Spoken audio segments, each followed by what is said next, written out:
انا اعطیناک الکوثر، اللہ تبارک و تعالیٰ ایک لفظ استعمال کرے الکوثر، یہ کثرت کا مبالغہ ہے۔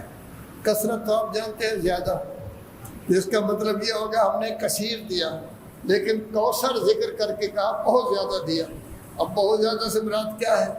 ہمارے علماء کرام خاص طور پر اہل سنت بڑا زور لگاتے ہیں کہ اس سے مراد حوض کوثر ہے، یا حوض کوثر ہے، یہ اس سے مراد نہر کوثر ہے۔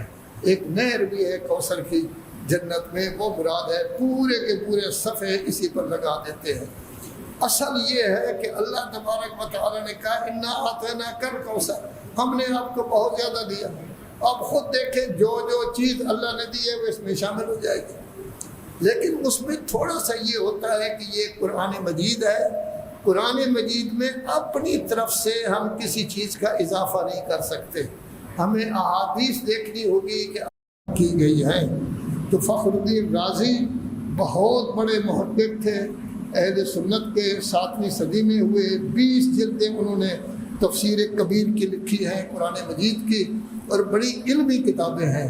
اور ہم ہمیشہ ہمارے علماء جو پڑھے لکھے ہیں جب باقاعدہ علمی طور پر تفسیر دیکھنا چاہتے تھے تو فخر الدین رازی کی دیکھتے تھے، لیکن جب محمد حسین طباطبائی کی تفسیر المیزان آئی تو پھر فخر الدین رازی کی ضرورت نہیں رہی، انہوں نے وہ ساری کمی پوری کر دی ہے۔ اب ہم تفسیر المیزان دیکھتے ہیں، فخر الدین رازی نہیں دیکھتے۔ بڑی علمی تفسیر ہے، اس کے 8-9 جلدوں کا ترجمہ بھی اردو میں ہو گیا ہے۔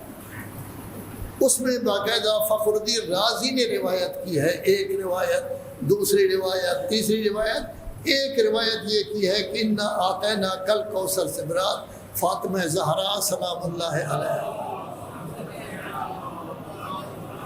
تو ظاہر ہے کہ جب انہوں نے یہ روایت کی ہے، اور اہل سنت، اہل تشیع میں تو خیر بہت زیادہ ہے، اہل سنت نے بھی، در منصور نے بھی اس کو ذکر کیا ہے، لیکن میں ہمیشہ کہا کرتا ہوں کہ اگر آپ چاہتے ہیں کہ اصل اسلام دیکھیں اہل سنت کی کتابوں میں، تو 600 سال تک جو کتابیں ہیں ان میں کافی صحیح چیزیں آ گئی ہیں۔ جب یہ ختم ہوئی ہے بنی عباس کی حکومت، اس کے بعد جو ہے نا وہ جھوٹ زیادہ آ گیا ہے، سچ جو ہے وہ چھپ گیا ہے، حتیٰ کہ مصر میں تمام کتابوں میں جو اہل بیت کے فضائل موجود تھے ایک ایک کر کے انہوں نے نکال دیے۔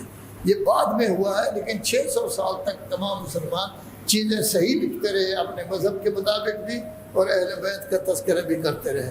تو گویا اس سے مراد انا اعطیناک الکوثر سے مراد جناب زہرا سلام اللہ علیہا کو لیا گیا ہے۔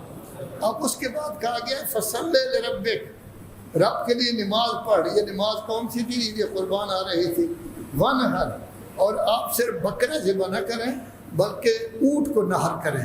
اونٹ ظاہر ہے کہ بڑا ہوتا ہے، اس کا ثواب بھی زیادہ ہوتا ہے۔ تو انا اعطیناک الکوثر کی یہ تمام معنی ہو سکتے ہیں، لیکن آخری آیت قرینہ بن رہی ہے اس بات کی کہ اس سے مراد جناب زہرا سلام اللہ علیہا بھی ہیں۔ وہ آخری آیت کیا ہے؟ انا شانئک ھو الابتر، کہ جن لوگوں نے یہ خرافات کہی تھی کہ ابتر آ رہا ہے، دم بریدہ آ رہا ہے، مر جائے گا، اس کی کوئی اولاد نہیں ہوگی، تو اس سے بغض رکھنے والے ابتر ہوں گے۔ وہ بنی امیہ کا آدمی تھا، مروان کا باپ تھا، حکم بن عاص۔ تو صورتحال یہ ہے کہ آج پوری دنیا میں بنی امیہ کا ایک آدمی آپ کو نہیں ملے گا، اور دنیا کے جس خطہ میں چلے جائیں وہاں علی و فاطمہ کی اولاد جو سید کہلاتی ہے وہ ہر جگہ اپنی جگہ موجود ہے۔